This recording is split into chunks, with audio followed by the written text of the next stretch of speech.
નમસ્કાર દર્શક મિત્રો, @ગુજરાતમાં આપનું સ્વાગત છે। ગુજરાતમાં હાલ સૌથી વધુ ચર્ચા ભરૂચ લોકસભા બેઠકની છે।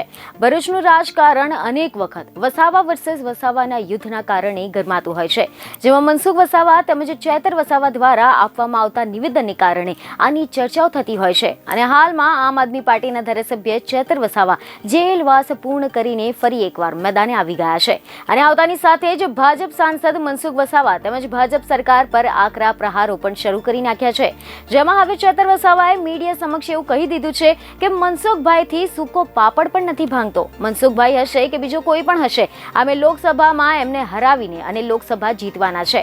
જો આના વિશે હવે આપણે ડિટેલમાં વાત કરીએ તો તમને જણાવી દઈએ કે મનસુખ વસાવાને લઈને પોતાનો બળાપો કાઢતા ચેતર વસાવાએ મીડિયા સમક્ષ એવું નિવેદન આપ્યું છે કે મનસુખભાઈ એ સિનિયર નેતા છે, છેલ્લા 30 વર્ષથી સાંસદ છે અને એના આગળ કેશુભાઈ સરકારમાં મંત્રી પણ હતા, પરંતુ તમે જાણો છો તેમના નિવેદનબાજી કોઈને જ ગમતું નથી અને તેમને આજે સિનિયર નેતા હોવા છતાં પણ પોતાની પાર્ટીમાં પોતાના સંગઠનમાં સૂકો પાપડ પણ તૂટતો નથી। મનસુખભાઈ હોય કે ભાજપ હોય તે માત્ર ને માત્ર ચેતર વસાવાથી જ ડરે છે અને એટલે જ ગમે તેવી નિવેદનબાજી કરે અમને કોઈ જ વાંધો નથી, પરંતુ લોકસભાની ચૂંટણીમાં ચેતર વસાવા ઉતરવાના છે અને આની સામે મનસુખભાઈ હશે કે બીજો કોઈ પણ હશે, અમે લોકસભામાં એમને હરાવીશું અને લોકસભા જીતીશું। બીજને ખબરો સાથે ફરી મળીશું। ધન્યવાદ।